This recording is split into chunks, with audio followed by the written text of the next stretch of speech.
Hello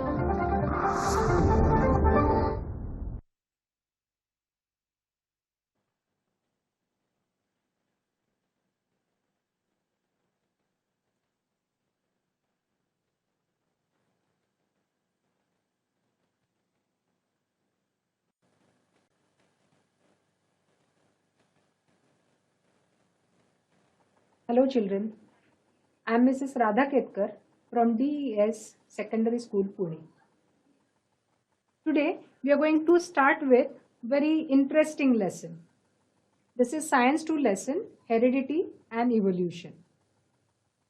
Children, whenever you go out for any family function, many times you hear different comments from your relatives or from your friends, like you have grown tall like your father, or sometimes girls get a comment like you are looking so beautiful like your mother. So what is the reason after these comments? The reason is nothing but heredity. We know that parents are going to transfer different traits, different characteristics in the next generation. And that's why we have a typical type of similarity in the parents and the children. So in this lesson, we are going to learn more about heredity. We are going to understand what exactly happens and what do you mean by heredity. And also we are going to study about evolution, because we always wonder about how life must have formed on the earth. So we are going to learn more about heredity and evolution. So let's get started with Science 2 Lesson 1. Science 2 Lesson 1, Heredity and Evolution. So we were just talking about the same thing right now. So we can see distinct kind of similarity in these two faces. And we can make out that they are father and son duo. So this is nothing but heredity. So let us define heredity. It is a biological process by which the traits in the parents are transferred to the children via genes. Last year, we have studied about the contribution of Johann Gregor Mendel in the field of genetics. Mendel was a lifelong learner and also the scientist. He experimented with different inheritance traits in pea plants. He chose this particular pea plant because they are very easy to grow. They can self-pollinate and also they can cross-pollinate. They also have flowers with male and female whorls. He studied 7 different types of traits in the pea plant. Each trait has 2 forms. Like in the picture we can see tall plant and dwarf plant. He observed that the hybrid variety had dominant and recessive traits. He carried out his study for around 30,000 plants and he concluded about the ratio 3:1. Now you can see that ratio in the table. The 3 varieties with capital T indicate the dominant character, and the last one with small t shows the recessive character. He believed that inheritance of characters happens through something called as factors. The term genes was not known at that time. In 19th century, Dutch botanist Hugo de Vries studied mutations. Mutations are the sudden changes in the genes. If you observe the picture of the flowers, you can see one flower petal has a different color. Or you can see the cat with a combination of 2 colors. These sudden changes in the next generations are nothing but mutations. Hugo de Vries studied the mutations in plant Enothera lamarckiana, or commonly which is called as evening primrose. He concluded that mutations are sudden, they are directionless, they are discontinuous, means they may not continue in the next generations. They happen randomly and accidentally. He said that sometimes the mutations can be major single step large mutations. It is termed as saltation, which can bring about a major change in that particular species. He believed that the lethal or very harmful mutations can be discarded by nature. Sometimes the mutations can bring about some positive changes, which can be progressive, or sometimes there could be some negative changes and that is known as retrogressive evolution. Next scientist that we are going to talk about is Walter Sutton, who was American scientist. Boveri-Sutton chromosome theory says that we can apply the Mendelian laws of inheritance at cellular level also. They concluded that chromosomes and heredity are linked to one another. They also concluded that each parent passes half set of chromosomes to the next generation. This scientist duo conducted the experiments with grasshopper. So, the important finding is that chromosomes at cellular level are responsible for the hereditary traits. Now, let us discuss about the important research which was carried out by Oswald Avery, Maclean McCarthy, and Colin McLeod. Their research was based on Griffith's theory. Now, let us first know what was Griffith's theory. Griffith conducted experiments with Streptococcus pneumoniae bacteria, and he also took into consideration the reaction of mice to this particular bacteria. He used two strains of bacteria. One was rough strain and another one was the smooth strain. Rough strain is non-disease causing and smooth strain is a disease causing strain. He heat killed the disease causing or the virulent smooth strain bacteria and injected them in the mice. They could not cause disease in the mice, hence mice remained alive. Then he injected these heat killed bacteria along with the rough strain bacteria into mice. And surprisingly, it was observed that this combination caused pneumonia in the mice and they died. Also, he found smooth strain live bacteria in the mouse. So, the conclusion was rough strain bacteria took the transforming principle from smooth heat killed bacteria. This study was taken further by the next three scientists. They used the S strain, that is smooth strain extract, and to which they added different enzymes. You can see in the first test tube, the polysaccharides were destroyed.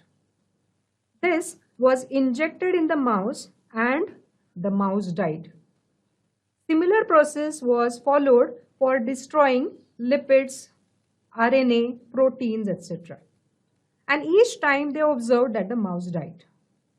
But when the enzyme was used to destroy the DNA in that particular solution, it was observed that mouse remained alive. So the conclusion was DNA must be the transforming principle. Very important finding, you can say. Now, we know that DNA is very important when we talk about heredity. Let us learn more about DNA. Where do we find DNA? DNA is present in each and every cell and it is present in the nucleus. It is a molecule which has genetic information. So what is the full form of DNA? It is deoxyribonucleic acid.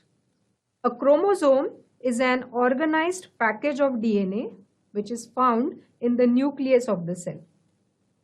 The gene is the basic physical unit of inheritance. Genes are passed from parents to offspring and they contain the information needed to specify a particular type of trait. They are contained in chromosomes. We human beings also have more than say 25,000 genes in us. You can see the structure of DNA in the picture. This particular structure was proposed by these two scientists which you can see in the picture, Watson and Crick. So that's why this model is known as Watson-Crick model. Now let us understand the structure of DNA. The backbone of DNA is based on a repeated pattern of sugar group and a phosphate group. Okay, two groups. One is sugar, another one is phosphate group. So deoxyribonucleic acid, that means DNA, gives the name which indicates a particular type of sugar. Now let us understand the structure of DNA. The backbone of DNA is based on a repeated pattern of a sugar group and a phosphate group. Deoxyribonucleic acid gives you the name of the sugar which is present, that is nothing but deoxyribose. The final unit that we need to add to this particular structure to get the DNA is one of the 4 complicated organic bases.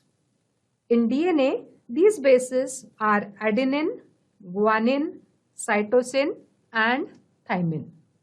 Okay, so for adenine, we are going to write only A, for guanine G, for cytosine C, and for thymine T. So this structure of sugar, phosphate, and a particular type of nitrogenous base. So this entire structure is known as a nucleotide.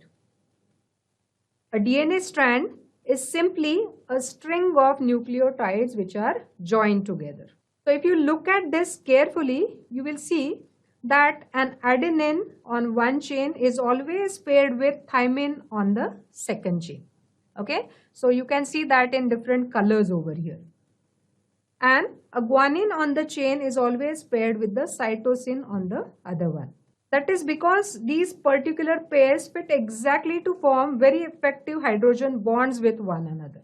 It is these hydrogen bonds which are going to hold these two chains together. So we can see it's a double-stranded structure, okay, and these strands are anti-parallel to one another. So what we said, it's a combination of AT and GC. In RNA also we have nitrogenous bases, but there is only one difference over there. We are having uracil there in place of thymine. So uracil is going to replace thymine. So the pairing will be A to U, so A, U, and G and C. So that is how they are going to pair with one another. So you can see the nucleotide, okay, you can see the structure. We will be having phosphate group, sugar molecule, organic bases. You can see the organic bases here, they are pairing with one another. Now observe these pictures carefully. So we can see adenine, guanine, cytosine, uracil. Okay, so all these bases we have studied already. Now what we have in the next picture, that is going to give you the nucleotide. First thing is all about the bases. You can see the second picture, it is about phosphate group, sugar group, okay, and to which you are going to have a particular type of nitrogenous base. Now look at the third picture. You can see a combination or a group of 3 things together, like A, U, G. They are grouped together. Then A, C, A, they are grouped together. Okay, so this particular triplet is known as a triplet codon. And each such triplet codon is responsible for a particular amino acid, or it is going to represent a particular type of amino acid. So I hope you are getting the link now. Okay, in DNA, how the nucleotides are present. Then what do you mean by triplet codons? Here we are having a combination of 3 over here, a triplet over here, okay, which is nothing but a triplet codon for a particular type of amino acid. In the fourth picture, you can see different amino acids linked together, okay. So this is nothing but a polypeptide chain, right? So these are different amino acids which are linked to each other by polypeptide bonds. Now these chains are going to rearrange themselves in a particular 3-dimensional kind of structure, right? So this structure is nothing but protein. Okay, so this protein molecule will be created. Now we have talked about amino acids and proteins. Amino acids are the compounds, or you can say they are the building blocks. They are going to make up the peptide chains and then proteins. Consequently, they are the fundamental components of our bodies and they have vital importance in all the physiological functions. Okay, they will be useful in protein synthesis. They are needed for tissue repair. They are needed for nutrient absorption. Okay, so they are very essential components, we can say. Here we are going to take a closer look at all the amino acids, how they are used in our body and where they come from. Okay, so there are 20 different types of amino acids which are going to make proteins in our body. Okay, so out of which the human body can synthesize 11 amino acids, and other type of amino acids we need to take from our diet. So what food should we consume for getting these amino acids, which are essential ones? So foods that contain all 9 essential amino acids are referred to as complete proteins, and they include meat, seafood, eggs, dairy products, soya, etc. In this picture, you can see Dr. Hargovind Khurana, a scientist of Indian origin, and he has made an important contribution in discovery of triplet codons for 20 important amino acids. You can also see other two scientists here, Biddle and Tatum, put forth their important discovery that genes provide instructions for making proteins. Now let us understand how exactly these proteins are synthesized in our body. The process of protein synthesis by DNA through RNA is known as central dogma. Okay, so you can see here DNA is going to initiate the process, and with the help of RNA, the proteins will be synthesized. So this process is known as central dogma. So this entire process of protein synthesis will be carried out in 3 steps. The first step is transcription, second step is translation, and third one, very important term related to it, is nothing but translocation. So you can see that picture which shows you DNA to RNA. The process is known as transcription, and from that mRNA to getting the actual protein. Okay, so that is nothing but translation. So translocation will be also important in this particular process of protein synthesis. Now let us start with transcription. So as shown in that image, or you can see the next animation also, this process happens in the nucleus. This entire process of transcription is going to happen in nucleus. So what is transcription? Transcription is the process by which the information in a strand of DNA is copied into a new molecule of messenger RNA. So you can see in red color there, mRNA is getting formed. Okay, so just observe how the mRNA, that means the messenger RNA, is created from DNA. Okay, so it is going to get a copy of that particular information from DNA. Okay, and complementary pairs are attached over there. So, okay, so mRNA is complementary to the strand of DNA that you can observe in the picture there. So this process is going to continue till entire mRNA formation is completed. And once this mRNA is completed, it will be released in the cytoplasm. Okay, so this process of transcription will happen in nucleus, and once the process is complete, the mRNA will leave from the nucleus and will enter the cytoplasm. You can also observe the pairing here. As mRNA is getting created, you can see with A you will find U. Okay, that is nothing but uracil, because we have discussed in RNA we are going to have uracil. Okay, then with T you are having A.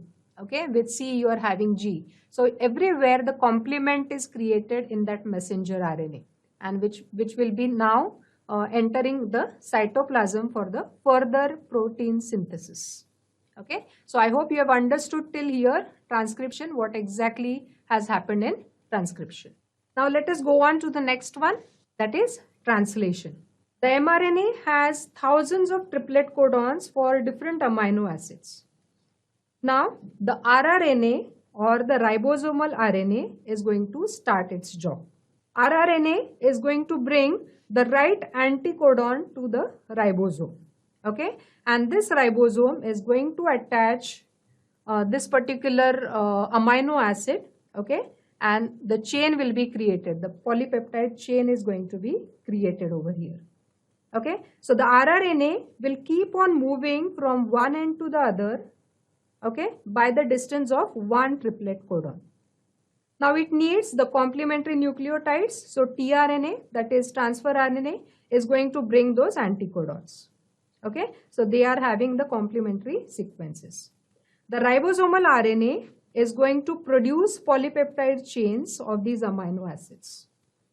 The movement of ribosome from one end to the other one, it is known as translocation. Okay, so at the end of it, you are going to get a polypeptide chain.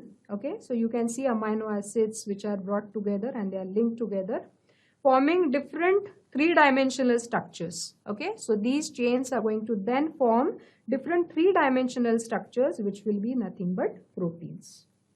So this protein synthesis is very important because we require proteins for various vital processes.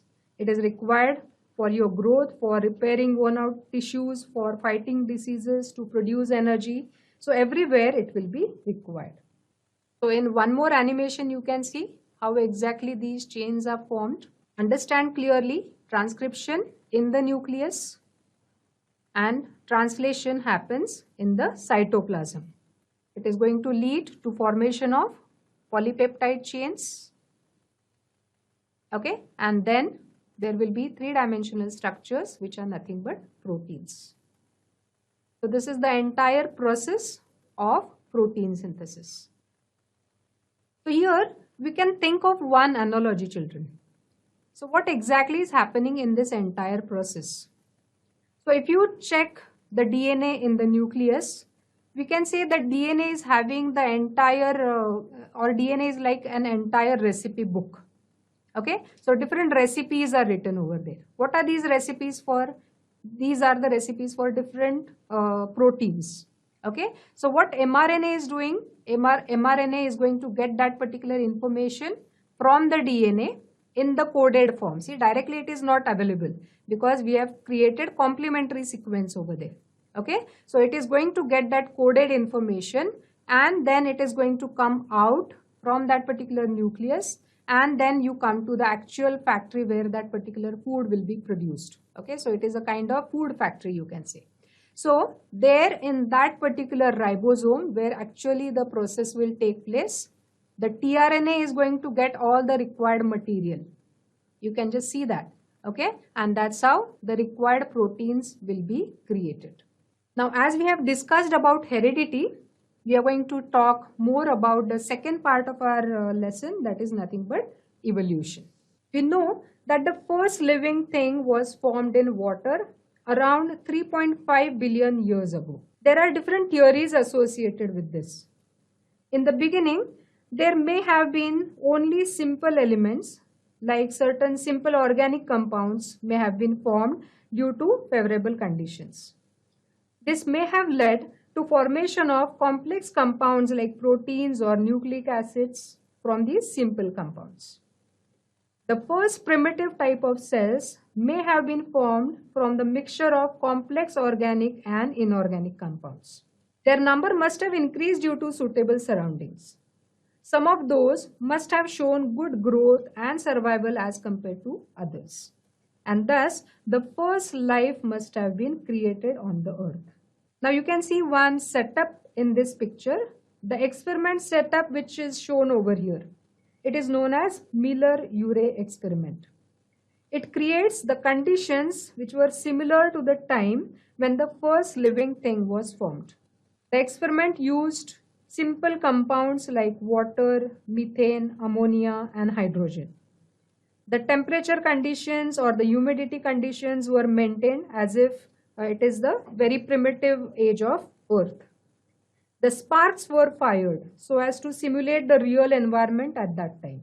At the end of the experiment, it was found that the amino acids required for the formation of life were created from the simple molecules.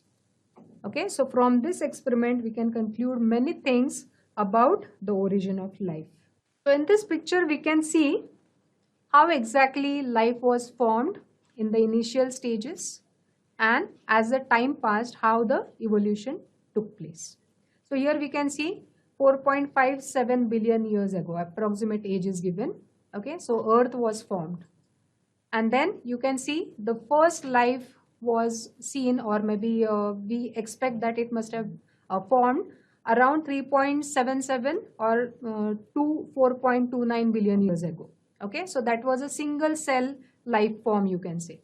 Okay, then after that there was again different changes in those living things, and then you can see multicellular life was formed at a particular point of time. And now you can see we have huge variety of different types of plants, different animals, different insects Okay, so there is a huge variety of living things on the earth. So this is all what we are talking about is nothing but evolution which is taking place in the living things. So we are going to discuss it in more detail. So children, we have discussed heredity in detail and we have just started the discussion about evolution. We are going to study it further, but I hope you have understood the concepts related to heredity. So what was the main concept that we studied today? That is nothing but protein synthesis. Okay, and which are the three steps? Transcription, translation and translocation. So we have studied it in depth. So just revise it and then we will continue our discussion about evolution in the next session. Thank you so much.